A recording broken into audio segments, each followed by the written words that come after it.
It's time for the Movin The Chains podcast.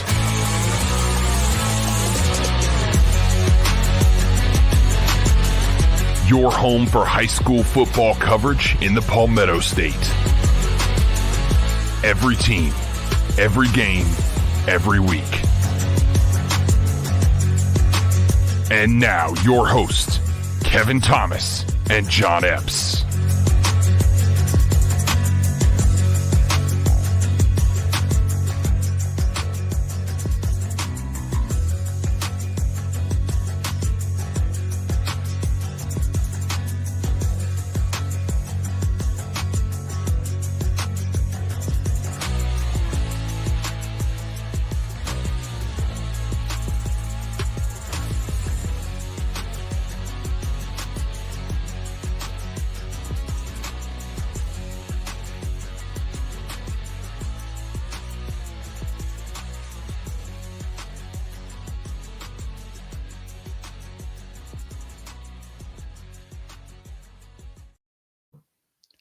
Welcome in to Moving the Chains, brought to you by Founders Federal Credit Union. I'm Kevin Thomas alongside John Epps. Jerel Hendricks on the board here for all your election night coverage. Not really. We do have our own polls coming out later, though. Stay alert for the polls later on in the show. But we are here, John, for our Week 11 South Carolina High School Football preview show. That's right, Week 11. Not a normal year, but we do have 11 due to the extension from Hurricane Helene. We don't have a full slate this week, but we've got a lot of big games, a lot of playoff seeding stuff to be decided, a lot of region titles on the line as well, and just some big ball games here this Friday. Yeah, got a couple rivalry games. Some of these games were, I believe, Week 7. I know there's a Daniel Seneca game that was supposed to be played earlier in the year. They're playing that this week, which obviously don't like the circumstances, but cool that we're getting kind of rivalry games that maybe were not originally scheduled to be the last game of the year. Yeah. Here we are, last game of the year. So it works out. It works out in that regard, and some good football to be played. Should be a lot of fun on Friday, and it looks like good weather right now as well. But as always, guys, be sure to follow us here on Facebook, on Twitter /X, on Instagram, YouTube, and more at Movin Chains, MOVINCHAINS. Our website, movinchains.com. Our podcast on Apple, Spotify, Google, and more. Each week, we do a weekly preview show about 7:15 here on Facebook and YouTube. We go live, break down the biggest games and all the games across the state that week. We have a recap show that comes out on Sundays or Monday morning typically. We have coach interviews, player interviews, teams of the week, players of the week, food review Friday. Lots of really good stuff as well for you to check out each and every day, including a interview with Orangeburg-Wilkinson head coach Chris Carter coming out probably Thursday night. A really good guy to talk to as his Bruins get ready for a big playoff run. John, always get your Moving the Chains merch. We've got some great hats here, some Richardson hats, black, gray, all kinds of really good stuff. You can check out mtcgear.sc@gmail.com. Email them there for all your questions. We have some T-shirts, a black T-shirt, a gray T-shirt, a pink T-shirt, a navy blue T-shirt. Really good stuff for everybody. The toboggans, black and gray for the cold weather. It's getting to be that time of year. Playoff football is here. Also, the hoodies, a white one and a gray one. Big logo on the back, small logo on the front. Really good stuff for you guys. Help support us. Help make the show better and better. Like I said, you can email that email right there, mtcgear.sc@gmail.com, or you can send us a message on social media wherever you want to as well. But, John, any thoughts from you before we get going with our CONA games of the week? No, I don't think so. Really looking forward to it. I'm really excited to see the playoff brackets. I know we got some new things with the RPI set up for some of the seeding. But yeah, I'm just really excited about Friday night. And then as soon as Friday night's over, then we can start playing around with the brackets and seeing who's going where. So I'm really excited about that as well. Will be a lot of fun this weekend as we get all that stuff finalized and ready to roll for the playoff push. But let's start now with our Carolina Orthopedic and Neurosurgical Associates games of the week, our CONA games of the week. Folks, feel free to hop in and comment. Love to hear from you. We've got 5 of the biggest games across the state. Let's start with a 5A matchup for a region title, John. Sumter traveling to Ridgeview. The Gamecocks at 9-0. The Blazers at 6-3. region title on the line. Both teams playing really good football, undefeated in the region. The Gamecocks 65-28 over Westwood, averaging 49 on offense, 18 on defense. The Blazers 21-7 over Blythewood, 31 on offense, 21 on defense. Last year, Jerel and I saw this game, a non-region matchup, and Sumter handled Ridgeview very easily, 42-19. I don't know if we're going to see that scoreline again this year, John, because both teams are playing really good football. Yeah, Ridgeview, his the out-of-region schedule, they weren't great, but they played really well in this region. And we talk about Sumter, what's the not been on Sumter the last few years? It's been the offense. Mm-hmm. Boy, it's not the question this year. Their offense is very, very good. They're scoring 46 points a game. I have not seen Sumter play in person, but I did listen to the Lugoff Elgin game, the radio broadcast, and boy, the running the football for the Gamecocks just sounds like trouble. I got a stat for you there, John, right quick. Last week in that win over Westwood, 439 on the ground in that win. Yeah, and that, I know they talk a lot about, Peoples gets a lot, or Fortune and Peoples get a lot of the credit there. But quarterback, I'm looking for his name. Franklin Richardson, a younger kid. I think he's a sophomore, 10th grader at Sumter. Mm-hmm. Big kid, and he was really the problem for Lugoff Elgin in that game that I listened to. Peoples did not play that game, mm-hmm. but Richardson's the one that really carried the load and was the one that the Demons just were not able to stop. Now, Lugoff Elgin's not the same talent level as Ridgeview.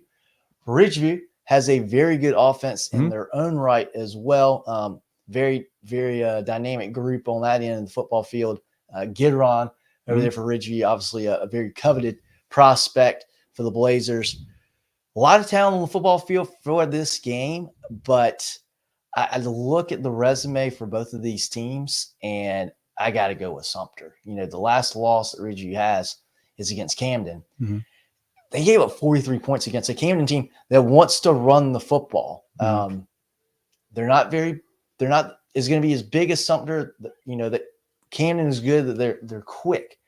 Quarterback Wyatt Thompson, he's fast. He can hit a hole. He can hit the corner quickly.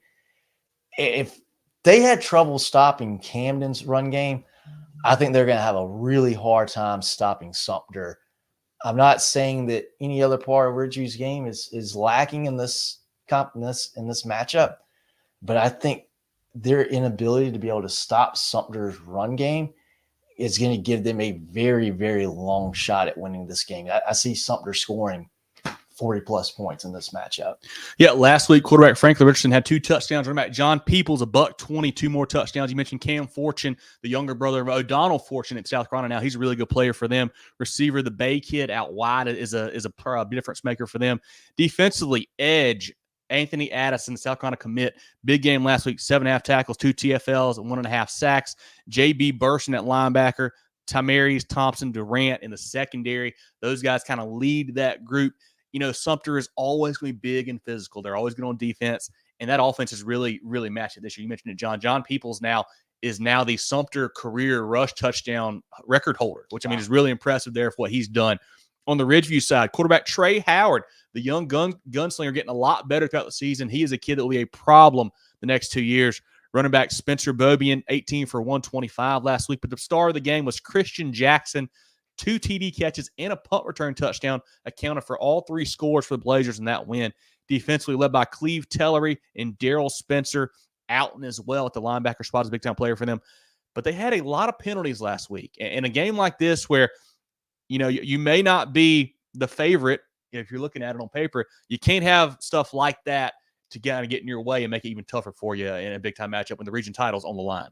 No, certainly, you can't give a jump off sides on 3rd and 4 and give them a first down there, or, stop them on 3rd down. But, a dead ball foul, basically takes away your possession, gives them another first down. You do that kind of things against a Sumter team, you're going to have no chance. Yeah, and I've been super impressed with that Gamecock offense, man. You mentioned it. That's typically the kind of sticking point, what worries you about these guys. Do they have the playmakers? Do they have the big playability? This year they do. What Peoples and Fortune and Richardson bring to the table is a different level for Coach Barnes' squad. They're a team that has been just kind of laying in the weeds in 5A, have just beaten everybody in front of them 9-0. Haven't really played any close games since that White Knoll comeback win early on in the year. That's been hammering folks since then. I think the Gamecocks too big up front. I think they get just enough big plays. I think they win this game on the road and clinch the region title. But it should be a fun ball game down there at Ridgeview for sure. Yeah, I think so. And also to make that White Knoll game, they came back from way behind. Yes, they did that game too. So they're comfortable. Maybe not comfortable. I don't know if anybody's comfortable coming from way far behind, but they can do it. When I talk about the run game, they can keep it on the ground. You think, well, shoot, if someone gets ahead of them, maybe they can't come back. Not the case. They've done it. One thing I will say in Ridgeview's favor, this is probably Sumter's best opponent to date playing Ridgeview. Maybe White Knoll, but probably this Ridgeview team. On the flip side, Ridgeview's been in some big games. They played Dutch Fork early on in the year. They played Northwestern. They didn't win those games, but they did get that experience against a couple of really good football teams there. But I still think Sumter wins this game on the road. Jerel, comments from you or from the chat on this 5A region title we have here between the Gamecocks and the Blazers. Man, y'all did your homework this week on election night, man. You got all my talking points out the way. I got nothing. Again, I think Sumter, outside of that White Knoll game, they have thumped everybody they've played. Ridgeview, I do like what they're doing. That's great that they dealt with some adversity early on and were able to recover from that on a 5-game winning streak here. Love Trey Howard. Obviously missing his top target and Jordan Gidron there has definitely not been ideal, but they've been able to manage without him. So I think Ridgeview is a much improved team. I think they're probably a year or two away. The Sumter team is poised to make a run at a state title. So I just think that's the difference in the game. So going with the Gamecocks here as well, guys. And I'll throw some comments up here for you. Yeah, and this is Region 5, 5A as well for you guys who may not be familiar with the new stuff here in this first year of the realignment. Wyatt says, how about them battling Bishops? Region champs for Bishop England. We'll talk to them here in a little bit. They have had an awesome season there for Coach Hall. I think 8-2 now. Great to see that. Chris, appreciate you being here, man. Got a big game for you guys to talk about here in a minute. Zach's region title week for the Red Devils. He's a betting man. The Red Devils win. Yep, they got a big one. Kevin, I appreciate you joining us as always, my man. Give a shout out to Cope, South Carolina. I had to look it up. It's in Orangeburg, population of 33. I love that. Chris says, Spartanburg Gaffney for the Region Championship Hate Week Part 2. Yeah, well, that one's one of our games of the week, Chris. We get to here in just a minute. Texas, I'm here to brag. Big Hartsville, I told you. You're right, man. Those Red Foxes are super, super impressive. I'm not going to, toot my own horn, but one of us did pick Hartsville on the show last week. But huge win for them, man. They look really, really big and really good win there for them. Ricky White says, Irmo for the win. We'll get to that one here later on as well. Ricky, Jaden says he's on time. Go Louisville. The Lions are playing great football. Shay says Spartanburg. We'll get to that game here in a second as well, Shay. A lot of big ones between those teams. Chris, good seeing you in here, man. Great to meet you on Friday as well. The Panthers playing good football. Cam says, Jerel told her to come in here and comment that Strong Thurman would upset Friday. Jerel, Cam's here, man. You told him to get in here. He did it for you. I appreciate you, Cam. Hey, much respect. Much respect. I love it. I don't think that's going to happen, but hey, I respect you saying it. I love you as always, Cam. Appreciate you, buddy. Travis, what's up, guys? Good to see you, Travis. Looking forward to going through this full slate. Jonathan's don't count the Hartsville Red Foxes. You certainly can't after last week, man. They're a bona fide top 5 team here in the state in 4A. Texas, don't sleep on the Rebs this week. Hey, they've got a chance to win the region if they win this game and by the right margins and whatnot. So we'll see how that shakes out. Ty Mary says Sumter big 3 on defense. No doubt about it, man. That side of the ball, they are great. A big-time stud at each level, it feels like there. Of course, it's Batesburg by 30. Hey, they were super impressive really last Friday. Certainly could happen. Deidre said we said it's going to be close. Louisville by 30. We missed that one. That Lions defense came to play. I think he held Lamar to 78 total yards. I saw, man, just an awesome performance by the Lions on Friday. Let's keep rolling, guys. Our second CONA game of the week, a big one down in 4A, another region title on the line, John. That's Great Collegiate at 7-2. Traveling to the Jackets Nest to take on North Augusta at 8-1. These teams did not play last year. Obviously, we're different classifications. Now they're in the same region. This is the Region 4 4A title. Great Collegiate, big win over Gilbert, 42-0 last week. North Augusta, 45-21 over Midland Valley. The War Eagles, 34 per game on offense, 15 on defense. Quarterback Tyler Waller, 11 for 15, 136, 2 touchdowns last week through the air. Another 80 yards rushing, another touchdown on the ground. Running back B.J. Montgomery went 14 for 134, 3 TDs. Got the receivers in Job and Gant out wide. Defensively, Trey Singleton, Michael Bulware, Aiden Legger, Zeb Taylor, really big on both sides of the football, John. For North Augusta, 38 per game on offense, 16 allowed on defense. Quarterback Corey Tillman, 5 touchdowns last week, 4 passing, 1 rushing. A little bit different for Corey there. He's really coming along as a passer here the last few weeks. Running back Michael Doe. I don't have his last week stats exactly, John, but in region play, they are now 6-0 in the region. He has 1,700 rushing yards, 18 touchdowns in the region alone, I believe is what I've seen. Wow. If that's wrong, I apologize, but I think I saw that. That's nuts if that's the case, man. He has been killing it lately. Sturgis, Campbell, and Smith are all options out wide. Malcolm Gaston up front is a big offensive lineman. Defensively, linebacker Alex Powell had a big pick last week. Basket and Dante Beller playing well. Ty Burke on the back end here. 2 teams that, we kind of saw this game coming. This is the one that was going to be originally played during the hurricane week. When it got rescheduled to the end, we're like, that's the region title. It's coming down the pipe, man. And here we are looking forward to a big 4A matchup. Yeah, it's a really fun one. Again, this is cool to see this game last week of the season now instead of, week 7. And these are 2, I think this is another really good matchup. We had a lot of these kinds of games, I thought, last couple weeks where you have a really good offense, really good defense. Gray's defense has really played strong last few weeks in this region play. And North Augusta offensively has been very, very good last few weeks as well. This is going to be a really good matchup of that North Augusta offense, that Gray defense, and all across Gray's roster. B.J. Montgomery, we recognize these names that have been at Gray for 2-3 years. Played a lot of football. A lot of experience, a lot of big football too. Not just Friday night games, but big time Friday night games just like this. Gray has got the experience in this game. They've got the confidence as well. I like North Augusta in this game. I think these 2 teams are very, very, I say this all the time, I think these 2 teams are very evenly matched up. I'm going with North Augusta just because they're at home. I think it's going to be that kind of that close of a ball game. I believe in Gray because I've seen them win so many of these big games, but it's been at the 2A level. This is a big time 4A region title game. I'm going to side with North Augusta on this one. And this is a game too. You got to remember, Coach Chancellor Bryant for Gray Collegiate not going to be on the sideline. As part of their, punishment for the recruiting violation is he is not allowed to coach the rest of the season. So Trey Sullivan and Coach Bayer are taking over as the kind of the interim head coaches there. So that's a big piece missing him on the practice field and obviously at the games too, man. Your leader. I know the kids are kind of trying to rally around that, but that is a big loss at this point in the season. It feels like, not having your head coach there. But on the North Augusta side, man, you mentioned the offense. I love what they're doing lately. They've been so balanced. Last week, they had 223 passing, 263 rushing for 486 total, man. Really balanced on the ground. And the defense has stepped up as well. They bottled up a pretty good Midland Valley rushing tackles. We held them, I think, to just over 100 yards, doing a great job there. When Jerel and I saw them earlier on this season against Strom Thurman, really impressed with their line. Both sides of the ball, I felt like played great. Especially the defensive line really held up well and made some good push up front. So they're playing good there, but they have a problem similar to Ridgeview. A lot of penalties last week. Got to cut down on those. Can't have that in a big game like this, but playing at home is a big piece, John. One thing that does, I think, go in the favor of North Augusta and why I really am high on this team is they have home run hitters with Doe and Tillman, man. They can score from anywhere. Just last week, here's some of the touchdowns. Tillman, 40-yard run. Doe, 87-yard run. 33-yard pass from Tillman. 30-yard pass from Tillman.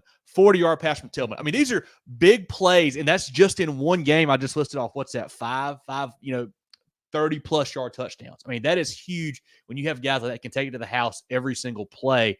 They have that big play ability that you need to win ball games like this down the stretch. And that's against a Midland Valley team that's been playing a lot better football lately, too. That's a Midland Valley team that's a pretty good team. Played Gray very competitively earlier in the year as well. Mustang's solid group, so to be able to do that against Midland Valley, a decent Midland Valley defense too, very impressive. Yeah, I'm going to lean North Augusta here. I think it's going to be obviously, like all these, a close ball game here, but I like the potential of the home run from the Yellow Jackets. I think at home as well, I think they win this ball game. Should be a lot of fun. And one more note I do want to bring up is that Gray Collegiate does have a hearing with the executive committee on Thursday of this week regarding a possible ineligible or eligibility of a player. I don't know to what extent. It could be something that comes out where if he's not granted eligibility, they could be out of the playoffs. I don't know all the details, but that's coming out Thursday. If that goes the wrong way, you wonder if the Gray kids, if they pack it up, if they rally around it. I don't know. So that's a big piece as well of this whole situation that's happening on Thursday during the day. And we'll see how that shakes out. But I think we're both leaning the Yellow Jackets here, but it should be a fun ball game. Jerel, thoughts from you or from the chat? I'm sure the chat has got some good comments on this 4A game here. For sure. Yeah, definitely got some good stuff in the chat here that I'll be posting in a little bit. Man, this is just two teams. Obviously, you get to this point, you're good. So that's, doesn't need to be overstated here. Just going to lean. I like going against you guys. I'm going to lean with Gray in this one. It's always fun to pick against you guys on the shows on Tuesday. Just Gray Collegiate. I looked at their schedule. They've really, really battle tested. Not to say that North Augusta hasn't played some good teams, but I think that Gray has played a more difficult schedule. Yeah. I know they're making that jump from 2A up to 4A, but I feel like maybe they're going to rally behind, losing Coach Bryant there and, go into a hostile environment. I feel like this program's been like everyone's against them since they probably started. So they've always had that chip on their shoulder. I just like Gray Collegiate a little bit more in this one, but it should be a close game. Obviously, when we call it a close game, it usually is not. So we'll see what happens. But I like the War Eagles in this one. And like I said, they could have some more fire, to some fuel to that fire after that Thursday hearing. But, Drew, I do want to ask you, what do you think with Coach Bryant not being there? How big of a difference is that? I know obviously a lot of times on game day, it maybe not be the biggest deal because you got your stuff set and all that, but not being able to participate in practices and just for almost not like a moral type support type deal. How big is it not having him there in these key games here down the stretch?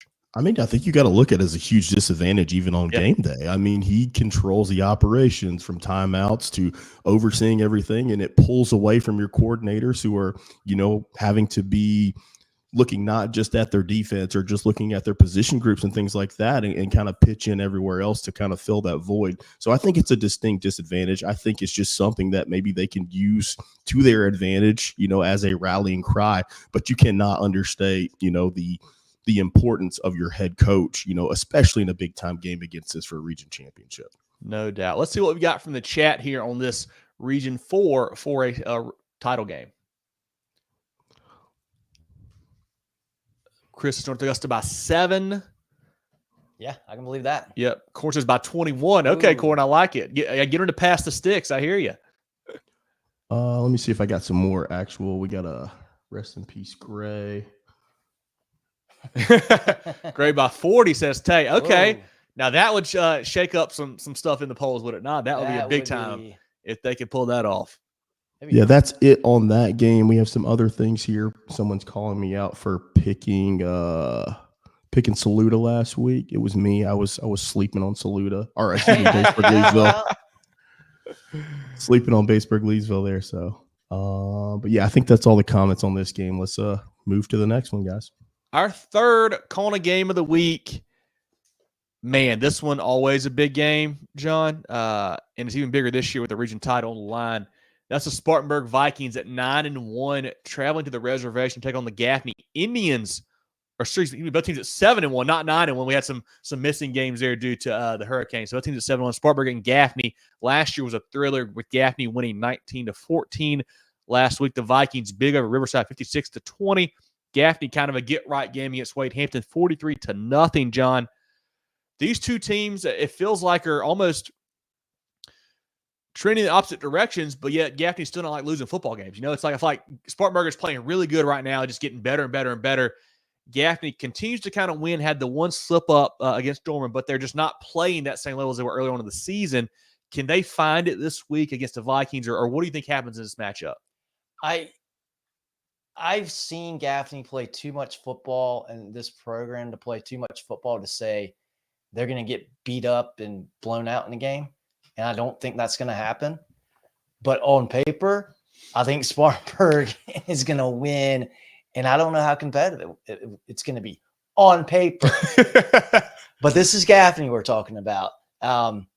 This game, it's at the reservation as well, which is a big deal. Mm-hmm. It's, crowd's going to be there for the region championship. Well, potentially, right? It is region title. Okay, It is so region we'll title. be region title for the winner. Just Gaffney flat out is not playing their best football right now. They're a better football team than what they've been playing. But since early September, they have just not been there offensively. Defensively, they've been fine. Defense has been good. Offensively, they have really sputtered last few weeks. I don't see Gaffney winning this game if they continue to play like they had the last almost 2 months, really, since early September. Spartanburg, only, as you mentioned, they are red hot surging right now. Yep. They've been playing good defense for the last few years under Coach Hodge. Now, the last few weeks, that offense has caught up to the defense. The offense playing incredible football. Last 2 games, they've put up 58 on Burns, 56 on Riverside. And that's a Burns team. They've been playing a lot better football. Good defense, especially defense. They've been playing some good defense. Have not seen Spartanburg play this year. I don't know.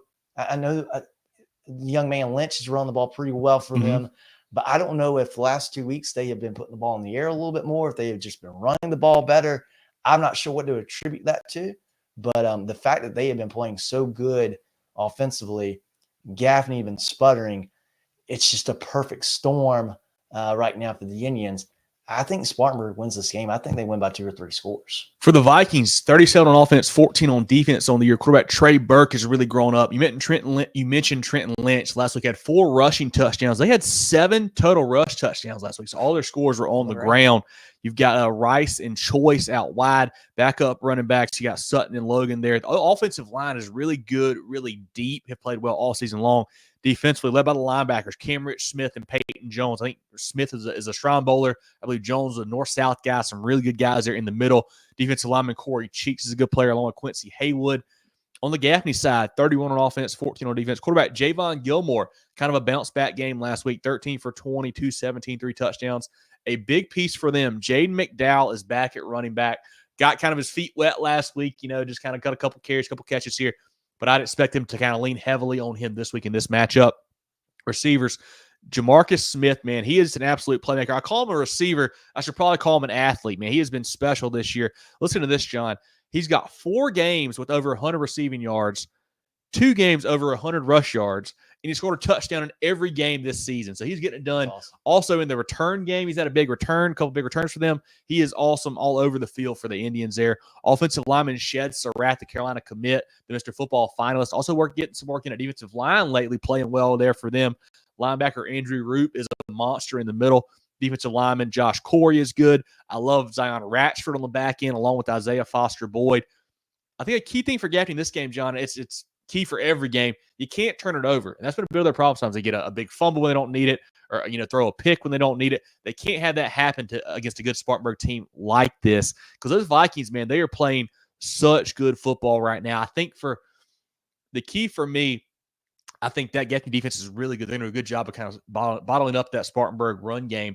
Can Spartanburg get the pass game going? Can Burke find Choice or Rice a few times out wide to kind of make some big plays and loosen up a little bit? I think if you just try to run against Gaffney all night long, that's probably not going to work. That's going to be tough. That Gaffney defensive front is very good. We saw them really stifle a really good JL Man backfield. Gave up a lot of points to JL Man, but they made Man throw the ball in the air to score those points. I think for both teams, it's about patience. Yeah, I think Spartanburg. Hey, you want to run the ball, you stick to it. If first half you're not getting a whole lot on the ground. I think the game plan, you stick to it. Third, fourth quarter, you break 1 or 2. That may be all you need. This could be another one of those 17-10 type ball games where you score once or twice, you win the game. Yeah, I think patience for Gaffney too. You don't have to force Gilmore throwing the ball downfield. McDowell, if he's 100% healthy, lean on him as much as you can. Because again, your defense is very, very good. You may only need to score 2 or 3 times, if that, to win the game. I think patience for both sides is going to be big, to not press and make that big mistake, not commit that turnover, or just unforced penalties, or penalties holding calls, away from the ball, that kind of thing. I think whichever team shows a little more patience with their run game, I think will go a long way Friday as well. Yeah, and then looking also at the special teams. I mentioned DeMarcus Smith. He's had big returns for them all season long. For Spartanburg, they got maybe the best kicker or one of the best kickers in the state. Will Love made a 54-yarder, I think, 2 weeks ago, man. That is a weapon to have in high school football, especially in a close game like this down at the end. But where are you going to this one, John? Because, for me, when I'm doing my research, looking at it, it looks like Spartanburg is playing better. Looks like Spartanburg is, awesome right now. Gaffney not playing great. But it's at Gaffney, and weird things happen at Gaffney. I'm going to go with the Indians at home to win this game. Maybe a big punt block, maybe a big return, maybe a pick six. I don't know, but I think Gaffney finds a way at home like they tend to do, it seems like.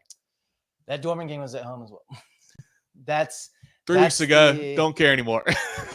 That's the problem I have. You say all these things. It looks like Spartanburg's doing this. It looks like Gaffney. They are. Yeah. Spartanburg is playing good. Gaffney. And again, I think it's unfair. It's unfair for us to say Gaffney's not playing good. They're not playing bad because they're winning football games. They've lost one game by 2 points. They could just be playing a lot better. We know what they're capable of. We know the talent that they have on that football field. I think Spartanburg wins by 10. Gaffney's got the ability to win by 10. If they play a good game, if they play like they did for 3 quarters that we saw against Jerel, man, I think they win this game. Yeah. That fourth quarter, Jerel, man, had a great quarter, came back, tied that game to go to overtime. But for 3 quarters, Gaffney really outclassed Jerel, man. If they play like they did in those 3 quarters against Spartanburg, there's a good chance they're going to win. I just don't know that they are because I haven't seen it in so long. They've got the ingredients, Coach Jones, he's done it plenty of times. There's no question that they can't do it. I'm just not confident in picking them because of what I've seen the last few weeks compared to what Spartanburg and Coach Hodge has done the last 2 weeks. Because Coach Hodge, he can do incredible things as well. It did at Chapman for years. And he's been getting that Viking program, I think, better and better in his short tenure so far at Spartanburg. I'm picking the Vikings. I'll stand by it. I'll say they win by 10. I think it's going to be a double-digit win for Spartanburg.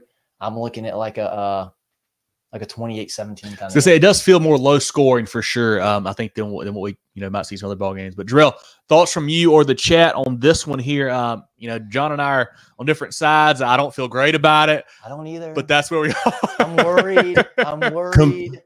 Compelling arguments, gentlemen. I think you both have great points.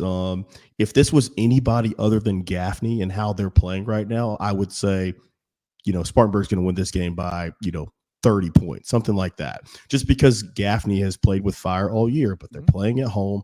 Coach Jones, typical Gaffney fashion, is things like that. I'm still going Spartanburg. I think Spartanburg fundamentally is the better team. They seem to be the healthier team as well. I think it would be tough to pick Gaffney in this football game with how the two sides are playing. I mean, Gaffney's played, 3 overtime games? I mean, a bunch of one-score games, dealing with people in and out of the lineup. So, I mean, you just got to go with Spartanburg here, in my opinion. But who knows, man? It could be one of those wacky ones. I would not be surprised if Gaffney found a way to win it. Especially in November, region title on the line. A little bit of chill in the air. We've seen this story before. Most definitely. Andrew Root broke his hand, club on his hand. Okay, so he'll be able to play linebacker. I wonder how much that'll affect him. He was a big back, short yardage guy for them too. Don't know if he'll be able to get any carries anymore, but good to have him still on the defensive side. Let him be able to be in the mix there. Prentice is a good team. 1 loss to Dutch Fork. Exactly right. And they beat a good South Point team earlier on in the season as well. Spartanburg has played really good football all season long. Chosen says Spartanburg by 17. I think I will say this. I feel like if Spartanburg wins this game, it's going to be by multiple scores. I think if Gaffney wins, it's got to be a close game. I don't think Gaffney's going to blow out Spartanburg. I don't think. But I think if it's a close game, I'm leaning Gaffney. A 2 to 3 score game, I'm leaning Spartanburg, if that makes sense. Yeah. I'll tell you what, Andrew Root, if there's a kid that would look very just in form playing with a club on his hand, It's that. John, keep doubting them, says Chris, the whole season. The rest of the season. Hey, I got you, Chris. I picked you guys. Come on, Chris. Oh, man. That's it. Let's go on this one. Go to the next one. And guys that are in the chat, we are going to cover all of the games that you keep mentioning. Definitely get to Batesburg, Saluda. Batesburg, Strom Thurmond, you mean? Or excuse me, Batesburg, Strom Thurmond, excuse me. So we'll get to the other ones, Daniel, Seneca, all the good ones that we have on the docket. Our fourth CONA game of the week, John. This is a game that has not been played for quite a while. It probably should be played every year if you look at the proximity of these two teams. And I know we've had a lot of big games we mentioned so far this show, but this has got to be the biggest one in the state.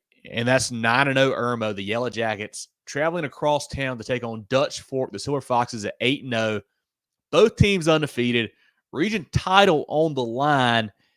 Coach Brand, Coach Knotts, two of the best to do it in the state, John. This is going to be a fantastic matchup. Cannot wait to see that environment between just a community that's going to love getting after it on Friday night. Yeah, and this is, a lot of you out there probably know this and understand this.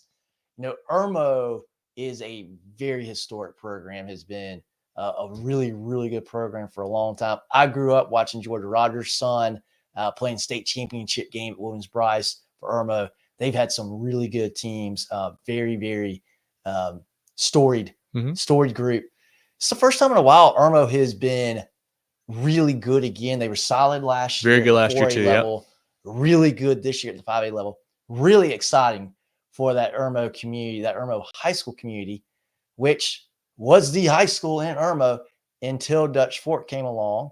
And really, I would say it's probably maybe roughly 10 years ago when Dutch Fork just started getting good in athletics. Very good baseball program. Obviously, the football program, when Coach Knotts came into town, really elevated that program to now the premier program in the state, and has been a dynasty.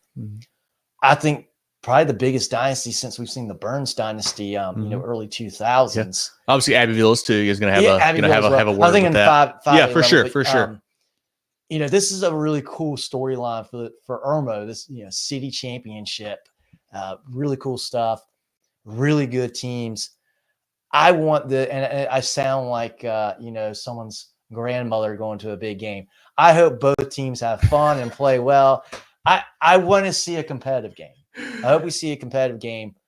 I'm worried that we don't, because we haven't talked about Dutch Fork a ton this year, and it's because of the scores. Yeah, they've just railroaded about everybody that they have played, especially in region play. This defense is something special. It is really something special. And I think Irmo and any other team in South Carolina, the South, wherever, it would have a hard time scoring points on this Dutch Fork defense. Nothing against Irmo. I just don't know that they're going to, and it's nothing against Irmo. I just think this Dutch Fork defense is good enough to stifle them to be able to win this game. I hope we see a one-score game. I don't know. I'm feeling like we're going to see like a 28-10 kind of game, 28-14 maybe. But I hope we see a competitive game. Just that Dutch Fork defense is so doggone good. And I know they're just licking their lips about Friday night, because this is going to be a great stage for them to really show everybody, the state, the country, how good they are defensively against a really, really good, talented Irmo team, especially on that offensive side of the football. A fantastic matchup here. Two of the better teams in the state. Obviously they'll split up and go to, Division 1 5A for Dutch Fork, Division 2 for Irmo when the playoffs come along. So they both could still win state titles here. But two really good football teams. Irmo, big win over Chapin last week, averaging 40 on offense, 17 allowed on defense. Quarterback AJ Brand, 18 for 26, $196 throwing, 5 touchdown passes, 11 carries, 263 on the ground, 2 touchdowns rushing, and a TD catch, 8 total TDs, eclipsed the 10,000 career yard mark last week. One of our players of the week, well-deserved, I would say there, John. Has had a awesome career, awesome season for the Yellow Jackets. The VT commit there. AJ Brand is also a Super 75 guy on our list. Running back Amir White has really come on strong lately. wide receiver Donovan Murph, the kid that everybody wants. The 2025 now after the reclassification wide receiver, had a big game last week, 11 catches, 115, 2 touchdowns. I think he put out his top 8 or top 6 last week. I know Clemson and South Carolina both made the cut, so we'll see where he ends up here down the line. Playmaker Malik Miller is another guy to look out for on offense. He is a weapon for them. Defensively, led by Jaden Bryant on the defensive line, has played really good up front for them. Darius Goodson, Ethan Gamble, Jamar Grissett, they're all playing great for that Yellow Jacket bunch here for Coach Brand. On the Dutch Fork side, you mentioned it, John. We have not talked about them a ton because they have just killed everyone. They beat River Bluff 41-14 last week, averaging 42 on offense, 4 on defense all season. That's 4 on defense. They have 5 shutouts on the season. Most allowed is 14 points in a ball game, and that was last week to River Bluff. They're playing great on both sides of the ball. Quarterback Ethan Alfing, another player of the week of ours last week, 21 for 27, 417, 4 touchdowns. He's got 17 touchdowns, 3 picks on the season. Running back Maurice Anderson, 15 carries for 66 and 2 yards, 6 catches at 108 and a touchdown as well. Boykin Bickley, 7 for 187 and a touchdown. Receiver KJ Smith, 4 for 83 and 2 touchdowns. But defensively is where they really make their hay. Edge, Josh Smith, the linebacker, the DN, whatever you want to call him, just committed to South Carolina today. Hats off to Josh. Super excited for him. He was a Coastal commit, decommitted, and now going to be a Gamecock. They've got Raleigh Salters at linebacker. Defensive back, one of my favorite players, I think, kind of gets overlooked here. Elgin Sessions, the West Virginia commit, man. He's a really, really good player on the back end of that defense. They've got 2 good kickers as well with Justin Welch and Alfing, who punched for them. I think last week he, throws for 417, 4 touchdowns, had 2 punts, averaged like 45 yards a punt, man. So getting it done all over the field there for the Silver Foxes. And there's more storylines too, John. These 2 coaches, Notch and Brand, were assistants together at Independence, North Carolina. So they coached together for a while across the state border there. What's interesting to me about this game especially is I feel like the strength of Dutch Fork is their defense. Our offense obviously is really good, but the defense is their strength. For Irmo, their strength is the offense. I feel like I like the defense too, but the offense is what really makes them go. So when you take those 2 out and you flip it around to Dutch Fork's offense against Irmo's defense, I like the Silver Foxes' offense a little bit better. I feel like I think that might be a key in this game. Yeah, you totally agree with you there. It's not the sexy offenses that you see, but that's Dutch Fork. They just get it done. And I agree with you there. Dutch Fork's been doing it for years and years and years. And the thing that's just crazy to me, I agree with you 100%. I like that Dutch Fork offense against the Irmo defense a little bit better. 31 points. That's what Irmo or Dutch Fork has given up all year long. 31 points. What do you say? I mean, to say Dutch Fork can score 28 against Irmo, I think is a pretty fair assessment. Can Irmo score what everyone else combined has scored against them on Friday night? I don't know. That just seems like a long shot. Again, I hope this is a very competitive game. I hope we see a nail biter right down the wire, last possession type ball game. But I just don't know. That Dutch Fork defense is just so doggone good. It's a game, man, where I think on the Irmo side, to beat a team like Dutch Fork, who is this good, man, and this talented all over the field, you got to have somebody be special. And I think Irmo has the guys that can do that. A.J. Brand at quarterback is one of the most dynamic players we have seen in this state in a long time. I mean, 10,000 career yards, doing it with his feet, with his arm, everything, man. He's a heck of a player. And head coach Aaron Brand, his dad, is one of the better play callers in the state as well, a great offensive mind. So he's going to have something schemed up. I know Coach Braswell for Dutch Fork on the defensive side will have something schemed up as well. So it's going to be a heck of a matchup there.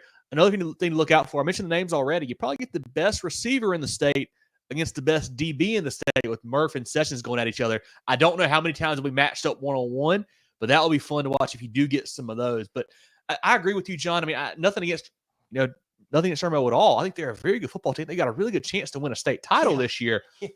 But I think that Dutch Fork defense, man, is just next level right now. I'm thinking maybe a 28-17 type game, 28-21. I really don't know what to think because when I really look at it, I'm like, man, is it going to be close? Is it not going to be close? These are two teams that it's hard to think that somebody could beat Irmo that bad, is what I'm saying. Yes. Because I feel like Irmo is a good enough football team to play with anyone in the state. But Dutch Fork may be at just another level. I don't know. Yeah, and that's the same worry and same thoughts that I have. That Irmo defense has played very well. I feel like Dutch Fork's going to find a way to score anywhere between 21 and 31 points. Mm-hmm. Part of me says, well, gosh, Irmo's really good. Yeah, maybe we see a 24-21 game. Somebody kicks a field goal as time expires. I could also see this game going 28-3. Dutch Fork's favor. That would be a statement, wouldn't it? Oh my gosh. So anywhere in between there would not surprise me. I don't think either team is going to score a ton of points. I don't think we're going to see a 45-35 type ball game. Would love to see it. I just don't think we've got the Jimmies and Joes on the field that are going to allow that to happen. Yeah, going to be a heck of a ball game, man, and a game that I hope, obviously, we'll get it again next year because they're in the region. But after the next reclass, I hope we continue to see this football game each year. It should be played every year with these guys so close, in proximity. It needs to be on the schedule. So looking forward to this one. I think it's the game that John and I are going to be at Friday. So if you're down at that game, come say hello. Would love to chat with you. It's going to be a fun one to check out. Jerel, what do you like here? We're both leaning Dutch Fork. And like we said, Irmo is such a good football team, man. It's hard not to pick them. But just the Silver Foxes, you don't make money betting against the Tom Knotts. I'll put it that way. My guys, you're going through it right now. I understand. Irmo is a fantastic football team. Yes, Irmo is a state championship contender. They have a legit shot to win that Division II title. But Dutch Fork, like you guys are mentioning, they are playing so good this season. I think that's where you guys are getting hung up. If Dutch Fork does win this game by a large margin, it's not because Irmo's not great. That's what the problem is here. There's a legit chance that you have 2 state titles in Irmo this year. So I'm going with Dutch Fork. Silver Foxes, that defense is crazy. I mean, just to give up the 14 last week, it didn't make any sense, honestly. I think they did it like late in the game. They must have had some subs or some busts or something like that. They've been fantastic on defense. Your chance to get Dutch Fork, I think, was last year, and everybody missed that shot. So I think Dutch Fork wins it by a couple scores. Irmo is a fantastic offense, a fantastic team. They're just going to have difficulty moving the football, and that's not to say that they don't have great players on that side. So I think Dutch Fork's going to win it. Should be a fun game. I know it's going to be a great environment. It's going to bring the whole city out, and you guys should have a heck of a time. Love it. What do we have from the chat on this one? I'm interested to see. So Aaron says Dutch Fork will score over 28. They probably will. I mean, they've done it all year. They're averaging 42, and they've got a heck of a group of playmakers there as well. Zach says, yeah, don't bet against Tom Knotts. I agree with you there, Zach, man. It is tough to make a living going against that man. Chris said he's ready for Knotts to retire. I bet most of the state is, Chris. I'll put it that way. If they want a chance to win the state, they want him out of there for sure. And I don't think he's that old. Darren says Dutch Fork is different. They certainly are, man. Each and every year it feels like they have a absolute juggernaut there. Yeah, that's all the comments we've got on this game, man. It's 2 great teams, so it should be a lot of fun. Looking now at our 5th CONA game of the week, a playoff game in the SCISA ranks, John, because SCISA starts their playoffs this week. And we get a rematch from 2 weeks ago. That's Dorchester traveling to Colleton Prep. The Raiders 7-2. Colleton Prep at 8-3. Colleton Prep won 38-12 2 weeks back. Dorchester, another loss last week. They lost 2 games in a row now. Colleton Prep and then Williamsburg. Quarterback John Quattlebaum, running back John Wetzel, averaging $170 a game defensively. Kuski, Schuler, and Connor. Colleton Prep, a forfeit win over Faith Christian. Cale Owens, the last time these two teams played, went 8 for 10, $137 and a touchdown. Walker Bryan, 12 for 118. Hartman Fisk had 56 pass yards, 44 rush yards, 22 receiving yards. And receiver Thomas Corbett went 5 for 157. And I mentioned that game, John, was 38-12 weeks ago. But it felt like it should have been a lot closer. When you look at the stats, both teams crossed the 400 total yard mark, and Dorchester actually had more yards at 418 to Colleton Prep's 402. Can the Raiders kind of avenge that loss? They're playing at home this week, I believe. Actually, maybe not. No, they're playing. I think they're playing at home in this game here where they were. Should be in Colleton. Either way, can they avenge that loss? Or do the 2 losses in a row for the Raiders kind of worry you here going into the playoffs? Yeah, that worries me. Dorchester's a very good football team, very, very good. The 2 losses hurt. That shakes your confidence a bit, and then the fact that just a few weeks ago, this Colleton prep team beat you up. That was a game. It was 17-0 at the half. It is at Dorchester. I just confirmed that. Oh, is that Dorchester? Yep. All right, well, that will help. I just think Colleton prep's a better team. I don't know that. You said the yardage was pretty similar. I don't know. Maybe they turned the ball over a ton. Didn't seem like. I think I saw one turnover for the Raiders, and that was it. And with that the case, I just don't see the rematch being much different than that first game.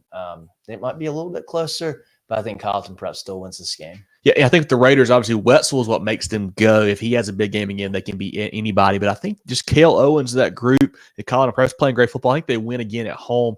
I think they win again on the road and move on to the playoffs. Jerel, what do you like in this SCISA game here, Dorchester and Colleton Prep?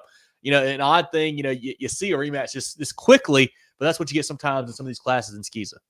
I think momentum's a big thing, obviously, in sports and especially in football. And you have momentum on one side and you don't on the other. So I'm going to go with Colleton Prep as well. This is a team that they've beaten Dorchester. I've picked Dorchester twice this year on the show, 1-for-1 with them. But I got to go against them this time. I think Colleton Prep's going to be able to go on the road and get this one done.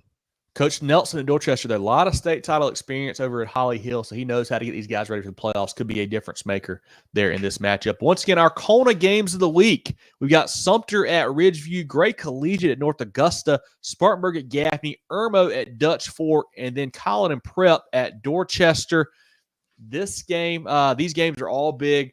Region titles on the line, and most of them a playoff game there in the other one. If you missed us talking about those games, you can check them out once the show is over back at the beginning. I'll put some time stamps in there so you can go to know where to listen to it. Go check it out from the beginning of the show. But Jerel, let's thank some friends of the program before we look down at the 5A slate and go all the way down. A single moment can ignite a passion. With every play, a spirit of teamwork is forged, and determination evolves into success. Life is the ultimate team sport, and a trusted teammate makes all the difference. Our team at Founders Federal Credit Union works hard every day to offer the financial tools you need, backed by unrivaled member service. Relax, you're with Founders. The George Agency has been serving the insurance needs of South Carolina for over 40 years. They're a full-line insurance agency concentrated in employee benefits and health insurance with an office in Mullins and Myrtle's Inlet, but they can help you all across the state. They have clients in Greer, Rock Hill, Columbia, and more, so wherever you are, they can help. Give Bradley, Wayne, Richard, and the crew a call or check them out online at thegeorgeagency.net. That's thegeorgeagency.net. John, let's take a look at the 5A slate and go through like we said, a bit of a reduced slate. Not everybody playing this week. This is just kind of that extra week from the hurricane there. So let's look at the 5A matchups, get some thoughts on those, and we'll move down to 4A and so forth. We also got our HTC game here coming up as well. Yeah, and 5A actually might be the busiest classification Friday night from a game perspective. We got White Knoll will play at Chapin. St. James is at Conway. Woodmont will be hosting J.L. Mann. Boiling Springs on the road against Eastside. Talk about Irmo going to Dutch Fork, one of our CONA games of the week. Another CONA game of the week here in the upstate. Spartanburg going to the reservation to play Gaffney. Wade Hampton will go to Riverside. Sumter is at Ridgeview. Another game of the week. Yes, CONA game of the week there as well. River Bluff will go to Lexington. That's a big game there for seeding purposes. I think River Bluff 2-2 in the region. Lexington 1-3. Two teams that are very similar. They want to play smash mouth football for sure. Should be a fun game between those two. Pretty big region matchup here. Hillcrest will be at TL Hanna. That's always a big game. I think it's a game that we have probably seen 3 out of the last 4 years. It feels like, man, always a big one. Those guys were always playing for region titles. This year, they're not exactly. TL Hanna wins. I believe that will set up a 3-way tie for first in that region if everything else holds serve. If Hillcrest wins, that will be throw another wrench in the plans there for between those two. But the Rams just have not quite gotten it going lately. Had a tough loss to Greenwood last week. Got it behind early, couldn't catch up. TL Hanna, what they're going to bring to the table with that, whatever you're going to call it, triple option, single wing, double wing, that kind of run heavy offense there for Coach Tone. TL Hanna playing good football right now. Will be a good matchup. Yeah, it'd be a really good game there. Myrtle Beach, we got a SCISA. Goose Creek is at Stratford. Berkeley on the road against Cane Bay. Riverside will be hosting Burns. I do want to mention, so that game is not happening. That Burns Riverside is not not playing this week. Riverside is playing somebody else. I think we already said it. Burns does not play a matchup this week. Okay. Cane Bay Berkeley's a sneaky good game. Cane Bay has had 2 nice wins, 2 kind of upsets in a row. Berkeley better watch out. They're playing good football under Coach Lodge last few weeks. Had the weird loss to Goose Creek, but it bounced back well. They're a team that I think can make some noise in the playoffs, but you can't get slipped up here by the Cobras for sure. Yeah, especially with them playing a little bit of confidence here. You'll have Spring Valley on the road against West Florence. Greenville will host Easley, and Malden on the road against Greenwood. And then our Hometown Connection game of the week will be North Myrtle Beach traveling to Carolina Forest. Yes, the Chiefs at 4-5, taking on the Panthers at 5-3-1. Last year, Carolina Forest won this game 42-20.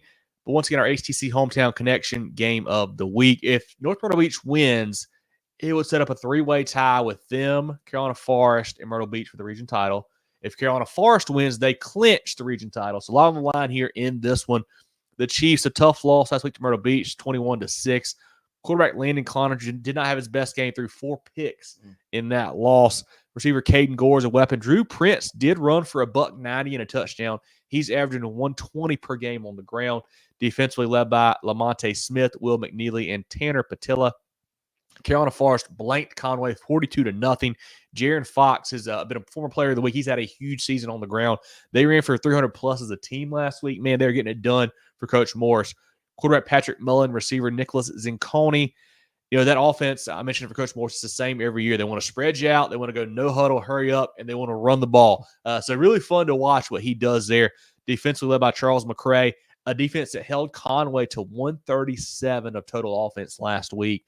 Can the Chiefs kind of overcome some of the sloppy play last week for Coach Hill? Can they get it back and play good football and win this game on the road, set up a tie? Or is Carolina Forest just rolling in too much firepower right now? I think Northern Myrtle Beach will certainly play better this week than they did last week. I don't think they're going to throw 4 interceptions. You would hope not. 2 weeks in a row. I think this will be a really close ball game. But I think Carolina Forest is just a little bit better. I like the Panthers to win this game.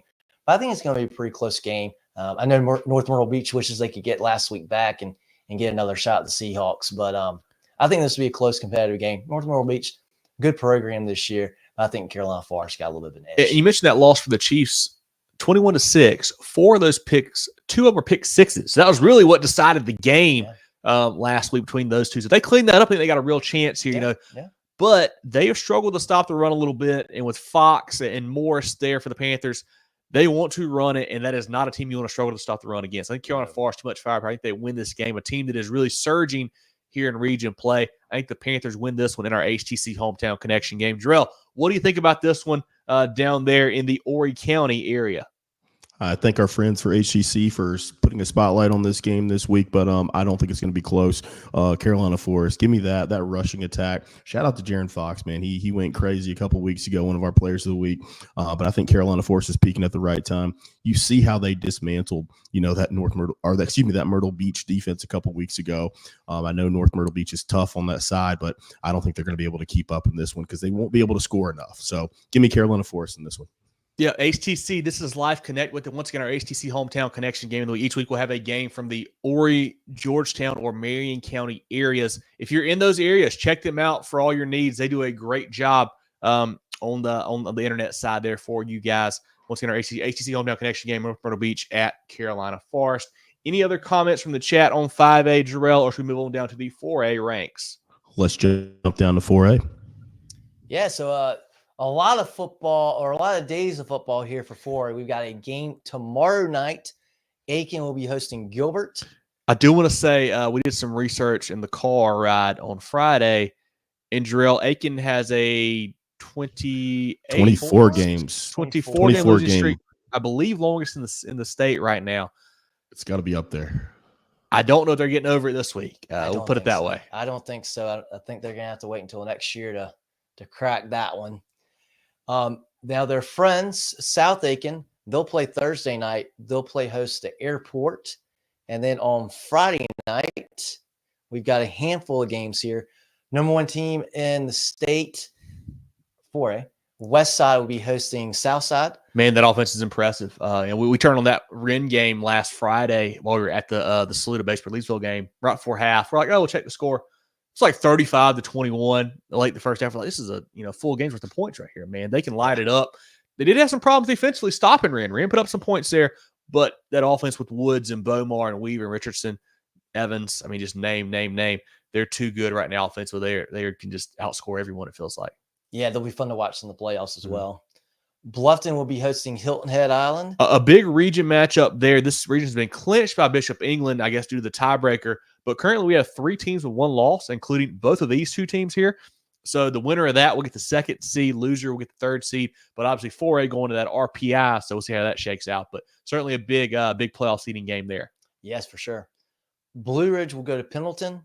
Greer at home against Travelers Rest. Berea is on the road against Pickens, a 3-win Berea team this year. They're improving. They are. They are. Great job by Coach Chisholm there. Yeah. One of our CONA games of the week, North Augusta hosting Gray. Wren will be at Emerald. Lawrence hosting Fountain Inn. And Daniel on the road against Seneca in that rivalry game there. A game that was supposed to be played week 7. Now we get a rivalry game here. Final week of the regular season. Seneca is a bit of a mystery, it feels like, John, because you look at it, they're sitting there at 8-1. You're like, are these guys really good? Are they not really good? I don't know. I feel like they haven't played the toughest schedule. I think Daniel is clearly the better team. I think the Lions win this game handily. They can probably name their score with Grayson Cleary and that crew, what they're doing offensively. They're playing great football.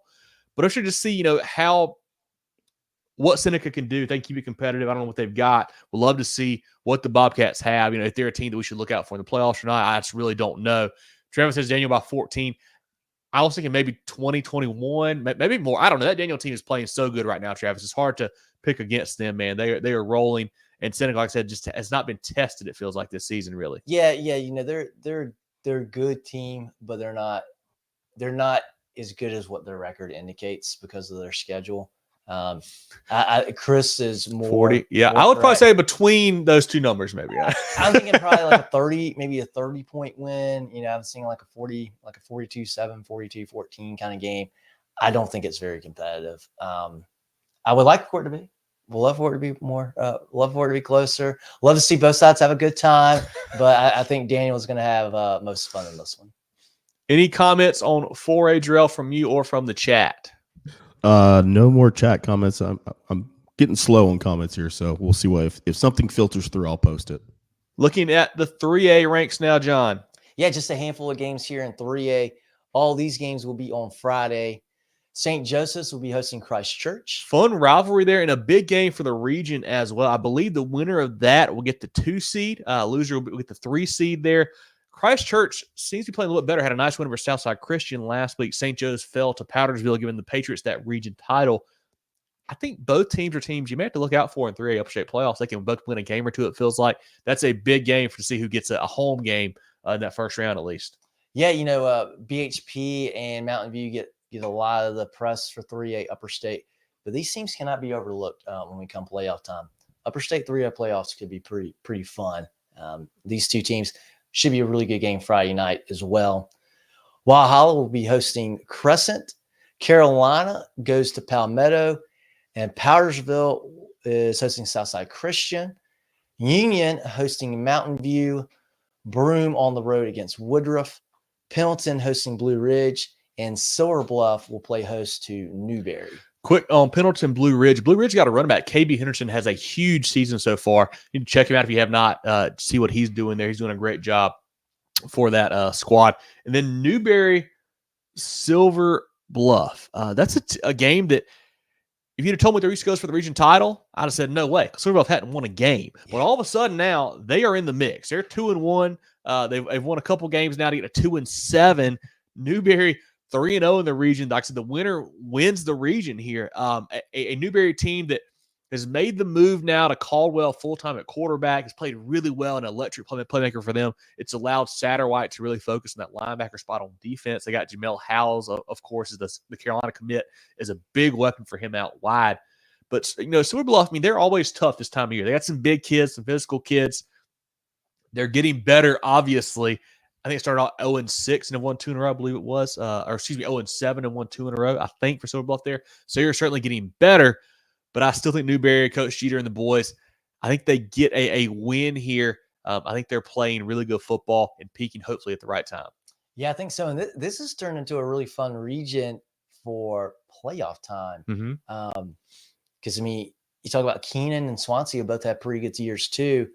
Playoffs can be tough. Somebody's going to be hosting those teams, and that's a tough first round game for somebody. Yeah, and I'll say this: I don't want to get too much into it. We'll do it next week on our playoff preview. But I was doing a quick look at some of the playoff brackets, John, and I believe what I saw today has a second round matchup between the Dillon Wildcats and the Newberry Bulldogs, and that'll be some must see television. That will be a really fun game if we get that here in a couple weeks. But obviously, a lot still to be settled before we get to that point.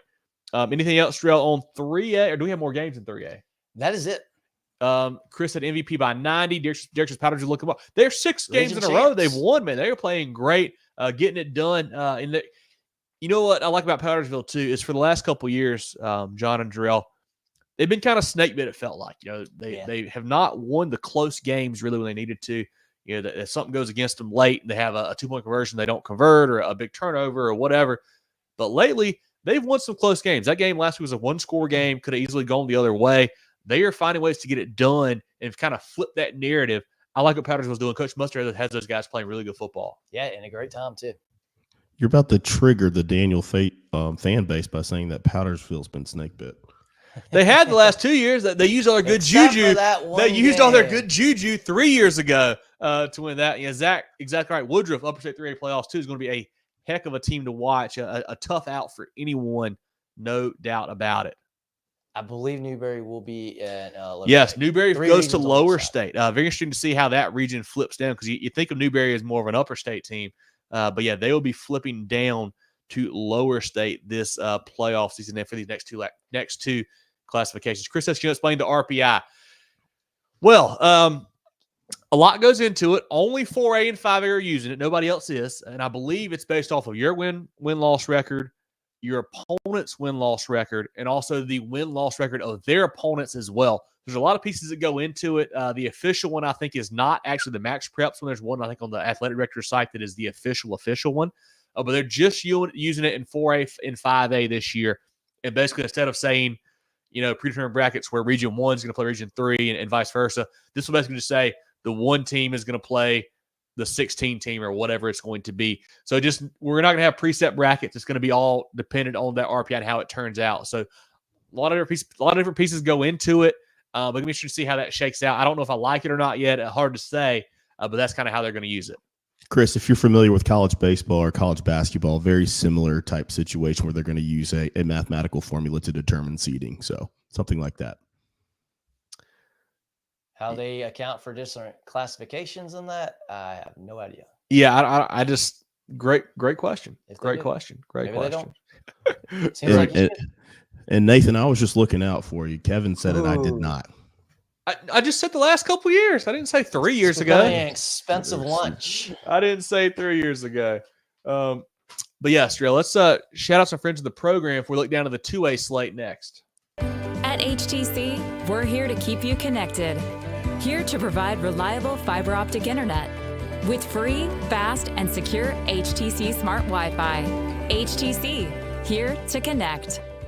With 3 convenient locations in Spartanburg, Duncan, and Greenville, Carolina Orthopedic and Neurosurgical Associates, CONA, offers the most advanced training and experience in orthopedic surgery, neurosurgery, sports medicine, and pain management in the upstate. Go to Looking for top-notch sports gear and uniforms? Look no further than First Team Sports. With 30 years of serving the Carolinas, First Team Sports is your local full-service dealer. From youth teams to colleges, we've got you covered with team uniforms, staff apparel, letterman jackets, sports equipment, and facility branding. Visit our local store in Greenville or firstteamsc.com. Make First Team your first choice. And now the 2A slate, John. At least a couple of really big games in this one. I know it's a smaller slate, but still got some big ones here on week 11. Yeah, we'll have Mid-Carolina hosting Fairfield Central. Saluda at home against American Leadership. The Tigers need a bounce back in the worst way. That was a butt whooping last week. And they should get it Friday. Got some things they need to work out. Friday will be a good time to do that. Clinton will go to Liberty for a pretty region title ball game right there. Region title on the line there. Liberty's a team that I feel like has gotten better and better the last couple of years like that. They're a team, we started doing this, John, that nobody really talked about ever. they've been, 6-7 wins. It feels like the last few years. They've done I think that coach won his 100th game this season. He's done a great job there. They're getting better and better. Clinton, though, is just a monster. They lost the 2 early games to Woodruff and Daniel. No shame in either one of those. Had an off week last week in week 10, but I think they are poised for a deep run. That offense is tough to prepare for. First off, because you don't see it a whole lot. They got some big boys up front. The defense is flying around. I think Clinton rolls in this game on the road. I think it might be somewhat closer. I don't think it's a absolute blowout from the get-go. I think Liberty will keep this somewhat competitive, but Clinton, definitely the better team in this matchup, should certainly win. And then our final game in 2A, Big Bad Batesburg-Leesville will travel down and play Strom-Thurmond. On paper, this looks like trouble for the Rebels, but you still gotta play the game. Another one of these where if the Panthers win, they're region champs. If the Rebels win, we get a 3-way tie, and you bring out all the tiebreakers between those guys in Saluda and Batesburg-Leesville. And I don't know what to make of this Strom-Thurmond team now. They're kind of hard to figure out because I felt like going into that Saluda game, I believe we were all really high on Strom. I think we may have all picked Strom-Thurmond, especially at the Peach Fields at home there. And then they go 35 to a Saluda team that we saw last week. And I don't know how they scored 35 against Strom-Thurmond because that offense last week was not good. They had nothing for Batesburg-Leesville. The Panthers were so impressive, man. It's big boys up front. Amadre Wooden in the backfield is a monster.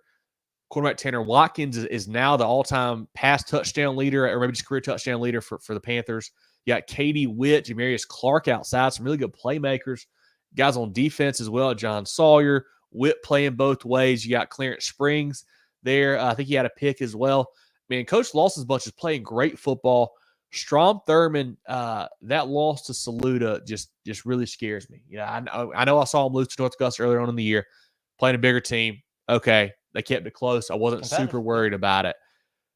But I'm worried about the offense this week, and also worried about the defense. I'm worried about Strom-Thurmond on both sides of the ball. I'll put it that way. Batesburg-Leesville is playing great football, but you're going to the Peach Fields. Not an easy place to win, and it would make total sense for this region for the Rebels to win. It would. But I think the Panthers are the better football team. I think they win this game. Yeah, and I was going into last week thinking, okay, Batesburg-Leesville is going to beat Saluda, and then Strom-Thurmond is going to beat them. We're going to have chaos. After seeing Batesburg-Leesville Friday, I just don't see how Strom-Thurmond, I don't see how a team that lost to Saluda by 10 is going to beat Batesburg-Leesville. Batesburg-Leesville dominated that game. It didn't even play their best game, it didn't feel like. Yeah, I mean, it was 28-7, and that seems like, it wasn't that bad. They just dominated. Yeah, had a couple turnovers early on as well, man. It could have gotten worse than that, it felt like. But like I said, that bunch for Coach Lawson is playing really, really good football. Man, Upper State 2A playoffs as a whole are going to be awesome to watch. I think we're both leaning Batesburg-Leesville. I think Wooden and just the option of Witt or Clark, 2 playmakers outside, a little bit too much for the Rebels, even though they got their own playmakers. They started to play a little bit better offensively. I don't know if it's enough against that Panthers team. Yeah, and that defense is really good too. Like Batesburg-Leesville in this game. Perfect. Any other comments on 2A, Jerel? Or from you? Hop in here. You saw that. No, that's it, man. Got a lot of score predictions. A lot of the chat believes that Batesburg's going to win this game pretty handily. So other than Cam's upset pick, and I think we had another Strom-Thurmond fan in here. But yeah, Batesburg-Leesville just looked tough. I don't see how Strom-Thurmond can keep up with them. They just manhandled Saluda. That game was not even close. So should be a lot of fun. And then Batesburg-Leesville, a lot of the players came up to me after the game. It was a lot of fun. They were giving me giving me a hard time, as they should have, because on air I picked Saluda to win the game. But I'm picking the rest of the season. So you guys got to perform. The pressure is on you now, guys. I love it. We did also get some flack for somebody did a preseason projections for the team and had them at 5-7. That was not us. We did not do that. We knew Batesburg was going to be good this year. I think we said on the preview show this season. Not sure where that came from. So we didn't do that part. But love talking to those folks down there at the Saluda game. It was a lot of fun. Yeah, Chester Strom-Thurmond could be an interesting matchup. Chester has been a tough team to figure out, Marcel. I don't know if they're good, bad, injured, healthy. It's hard to say about the Cyclones there, but that'd be a tough game. Let's look down now at the 1A slate, John. Probably not a big slate in 1A either this week. Yeah, just a handful of games here too. Allendale Fairfax will be hosting Ridgeland. Ware Shoals on the road against Whitmire. Dixie will be hosting Williston Elko. Abbeville going on the road to McCormick. And then Rich Spring Monetta hosting Blackville Hilda. That could be a good ball game there in 1A to wrap it up. Yeah, RSM's been solid. They got 4 wins this year. Blackville Hilda, a nice bounce back last week after the loss to HKT a couple weeks back. I just think Blackville Hilda, maybe that's kind of the wake-up call they needed. We'll see here as they get ready for the playoff runs. Najee, good to see you, man. HKT is a heck of a football team. They're certainly in our top 5. They have played some great football here the last couple weeks. Decay. Love Decay, man. I appreciate you, Najee.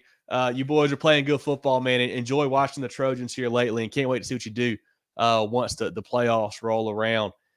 Jerel, any other comments on 1A? Anything else popping in before we look down at the SCISA ranks? I know it's a smaller slate here in 1A and 2A, so not a whole lot to talk about, but anything else that popped in there?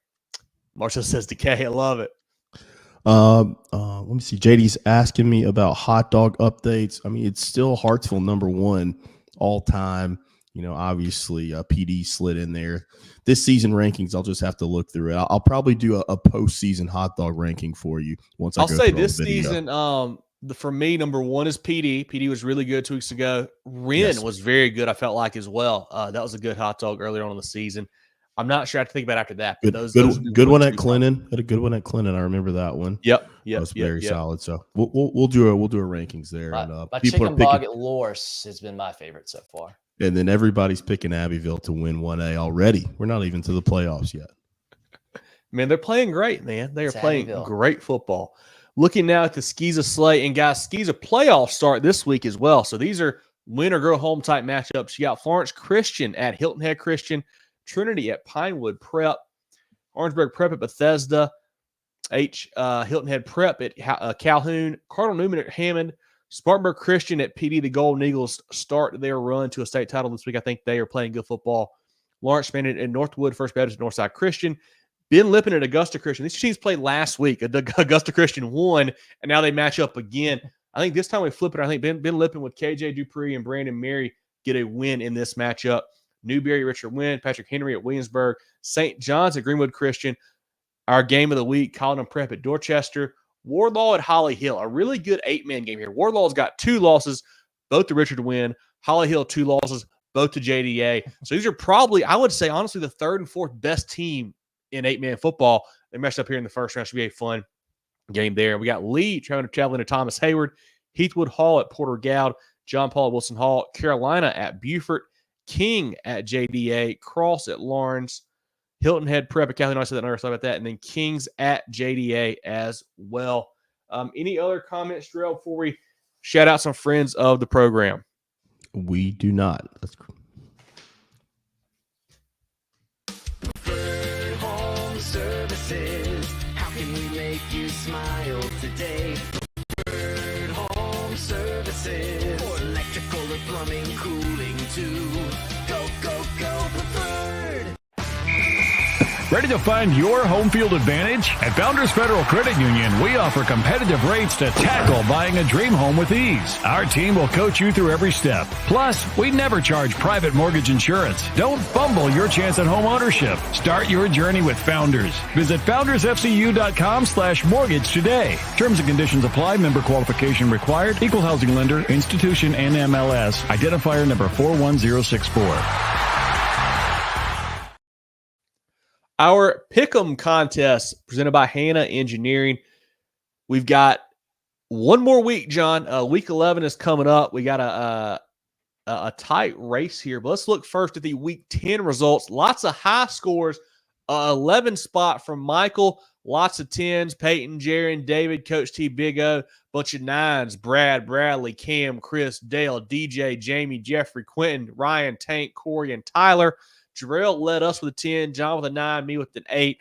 Like I said, a bunch of big scores last week. Hats off to Michael. Anytime you get a perfect score, it's still very impressive. First week he's been in the pick'em. So well done, Michael. He should have kept doing it. He should have been in all season. Get ready though. If you guys don't forget, we do a playoff pick'em as well. We will start that next week, so that will reset everything. Join that; it's a lot of fun. Also, like I mentioned, we'll have our champion announced next week on the show. Let's look at the overall standings now as we go into week 11. Charlie L with a 74 spot. 2 people with 2 back, Jeffrey and Ben. Pat 3 back, and a bunch of 70s. Big O, Corey, Daryl, Jay, Ryan, and Richard. John, you lead us. You lead everybody. 76, a big number there. Jerel was 70, and myself with 69. Be a real shame if John and Jerel just forgot to pick this week, and I passed them both. That would be a shame. I probably would skip next week's show and be ill. Would be a real shame. But the tiebreaker we've decided, if there is a tie for first place, it's going to be the most points in week 11. If that's a tie, we'll go back to week 10, week 9, vice versa, until we have a tiebreaker there. So good luck to everyone. I would say the folks, more than 3 back is going to be tough. If you're 2 back, you got a chance, I feel like. You got a chance. 3, 4 back is going to be iffy. So we'll see how it shakes out. If you come out and you put up an 11 spot next week, you can't really give yourself a chance then. And with a limited slate, could happen. Yeah. It could happen this week. So definitely tune in for that. Like I said, we'll release the winner next week, have our playoff pick'em go live next week as well. So definitely join for that. And now for our polls. We'll have this week's poll, have a poll next show, and it will be done until the season is over. So let's start with the 5A poll, John and Jerel. A little bit of movement this week, not a whole lot, though. In Division 1, Dutch Fork stays at 1, Sumter at 2. I believe they were 2 last week. Is that correct, or did they move up a spot? Sumter moved up. Sumter goes up a spot. Centerville at 3. Spartanburg at 4. JL Man at 5. On Division 2, Northwestern still at 1st. Irmo 2nd. Gaffney 3. Greenwood 4. Big win over Hillcrest. And TL Hanna at the 5 spot there. So you get a 1-2 matchup with Dutch Fork and, Irmo. And then a 4-3 matchup with Spartanburg and Gaffney this week as well. So lots of big time ones there in 5A. A similar issue that we've been had all year long, guys. I feel like it's that 5 spot in both polls. The 4 spot's kind of tough too at some points. Yeah. But that back end was tough. But I think we got a good list here in week 10. Yeah, and it's tough when you got under 30 schools to pick from on both the divisions. Perfect. And down in 4A, Westside stays number 1. We got a lock jam in 4A. Look at this mess. We got Westside at 1, South Point 2, Daniel 3, Hartsville clearly in at 4, and then a 3-way tie at 5th. Gray Collegiate, North Augusta, South Lawrence. Well, Gray Collegiate, North Augusta, they will settle it themselves there this week. So interesting to see that matchup. But 4A is fun. This week, I guess we could have gone 6 or 7 deep here in 4A. While we did. We went 7 deep. We're ready here in 4A. And then down in the 3A ranks, BHP stays 1, Mountain View 2, Loris 3, Woodruff 4, Dillon and Oceanside tie for 5th. I'll say it. 3A is tough for me because I feel like it's, I don't know if it's, I would say deep because I'm not sure how good these teams are, but I think there's a lot of teams that are very similar, in talent-wise. Like a team like Oceanside Collegiate, I had them really high in my poll. And I think they're a team that is just, they played a tough non-region. Yeah. Got smoked by a couple big boys, but have then done the smoking once they got into region play. A team like Woodruff, they got a nice win over Clinton, played MVP tough. Besides that, what do we got? I don't know. MVP, they beat Woodruff, they beat Asheville School. Besides that, what do we got? I don't know. BHP got smashed by Westside. After that, how good are they? I don't know. It's just 3A is I want to say, I don't know if you guys saw what Reese Davis said about the Big 12 this year. He said, it's not the deepest conference, it's the widest. And that's kind of how I feel about here in 3A. Like, I don't think there's a bunch of every year, this 3A group here compared to last year's 3A group, I would take Daniel and Camden over every one of these teams. That Daniel and Camden team we saw last year. I don't know if these guys are to that level from what we saw, but I think they're all very kind of competitive, kind of in that same realm, a step back maybe from that, if that makes sense. I may be rambling. I don't know. Yeah, and I think there's some really good teams in 3A. I'm just not sure, if Loris and Belton Honeypath played, how would that matchup go? Woodruff and Loris, Woodruff and Dillon. How would that go? I don't know. I think they're all pretty good. I don't know. It's going to be fun. That's why we're going to have the playoffs, and it's going to be really, really exciting. And I'm going to have to carry a coin around to flip it to see who I pick. Yeah. Jerel, what are your thoughts on 4A and 3A as well? Let's see. Yeah, I agree with that. I like the way you put that. It's not necessarily the deepest, but it's the widest. I think 3A is going to be extremely competitive. I think that we're starting to see a little separation now. Hartsville's kind of closed that gap. They came out of nowhere with that huge win over South. Very impressive win. So I feel like Westside, South Point, and Daniel have kind of just led the pack all year. But then when you look at it, it just shows our indecision on who we think is that fifth team. I mean, we really don't know. Again, we get to see that competition between Gray and North Augusta. That's going to be fantastic. What is South Florence after getting, beat by 19 to a very good Hartsville team? So I'm not really sure, but I think those 3 in 4A kind of separated. I think that's the cream of the crop. And then in 3A, I think it's just it could go any way, and it's a very, very wide net. So I'm excited to see how it shakes off. I think it's going to be the most competitive playoff. So I'm really looking forward to it. Yeah, 3A is going to be a lot of fun. And looking down now at 2A and 1A, the 2A ranked Spartanburg-Leesville stays number 1. They have been super impressive. Clinton made a big jump this week on a week off. I think we had them at 5 last week. 5 last week. 2 now. Big jump for the Red Devils. Barnwell stays hot right there. Fairfield Central stays there as well. Another 3-way tie for 5th.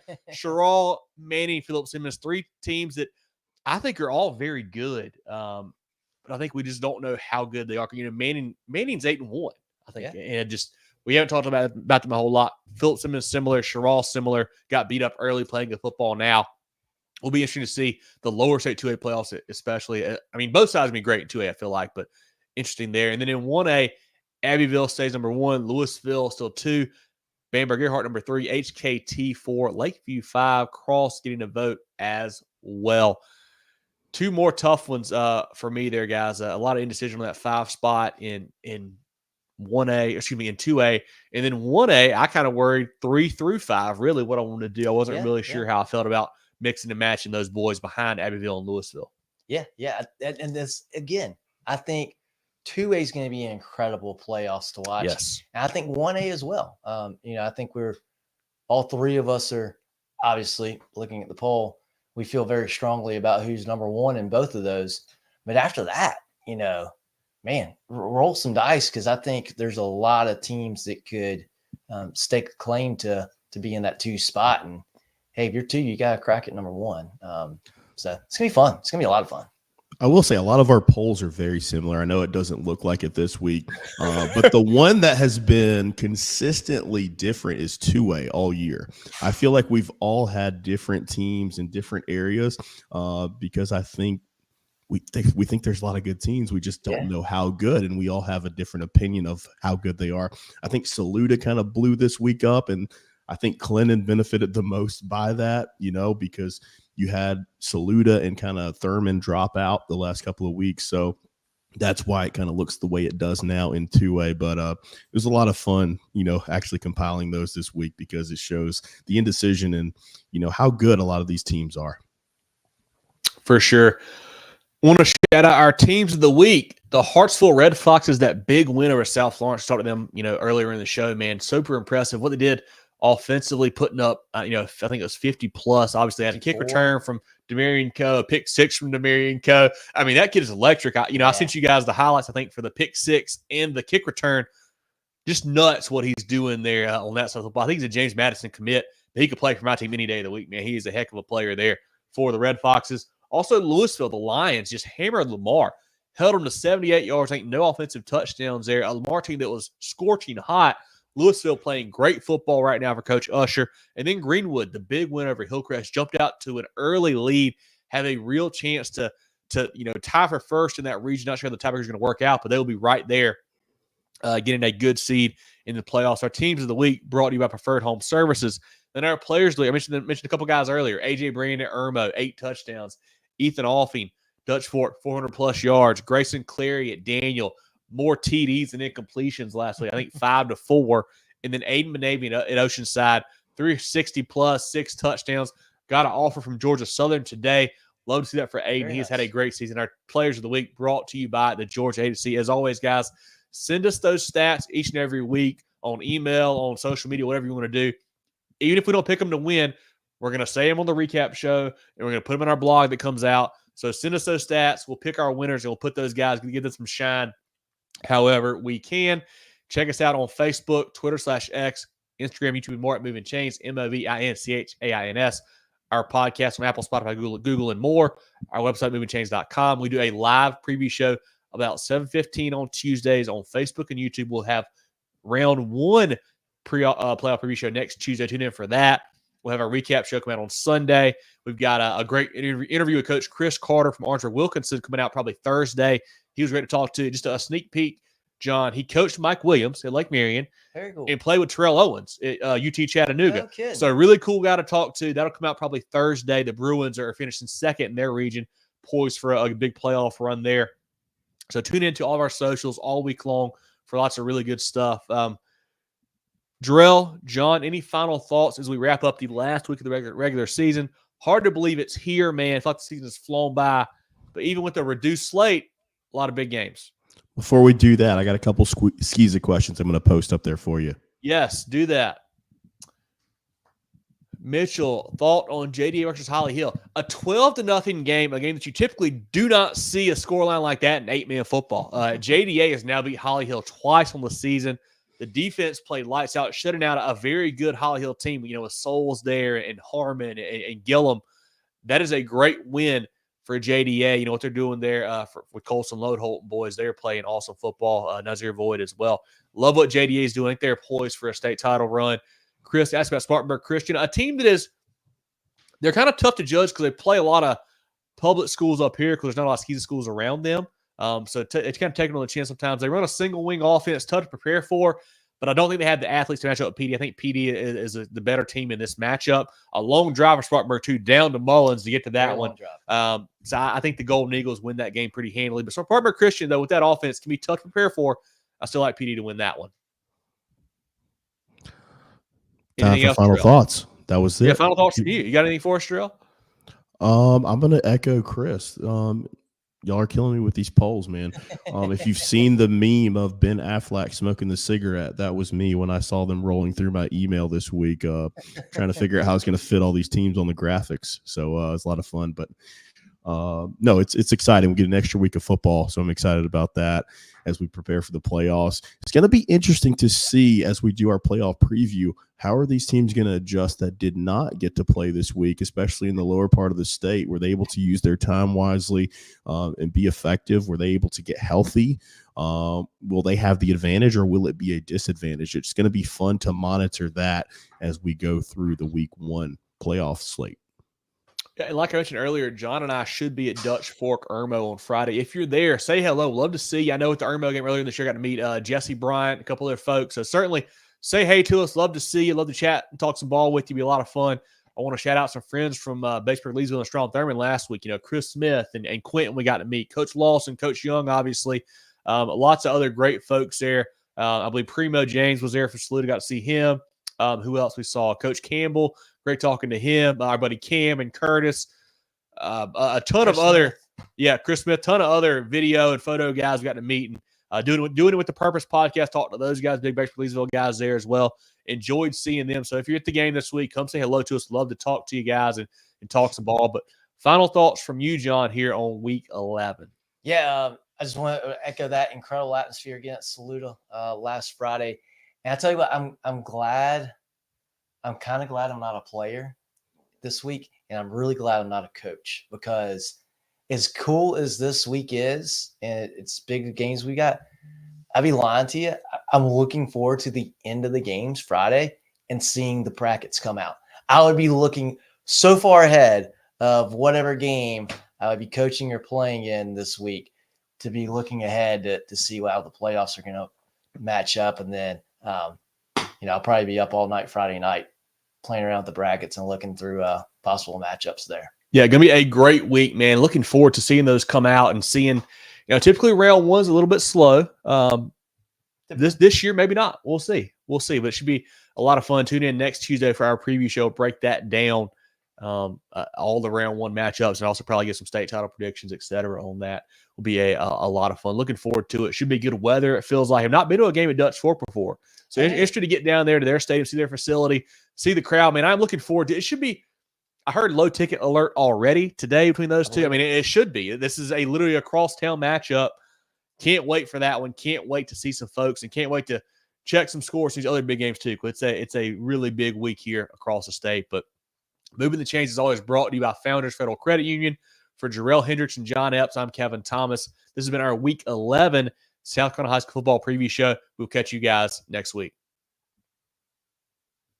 Get ready for the ultimate South Carolina high school football experience with Movin The Chains. From previews to recaps, we've got you covered. Dive into our expert preview shows, predicting winners and sharing insights. Then join us post-game for the thrilling recaps, exclusive interviews, and highlights you won't find anywhere else. Plus, connect with fellow fans on our Friday night spaces on Twitter/X. No one covers South Carolina high school football like us. Join us at Movin Chains on all social media platforms and visit movinchains.com today.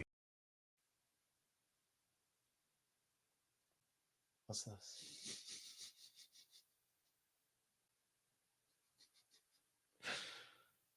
Jerel? I clicked to end it. I can't hold my pose anymore.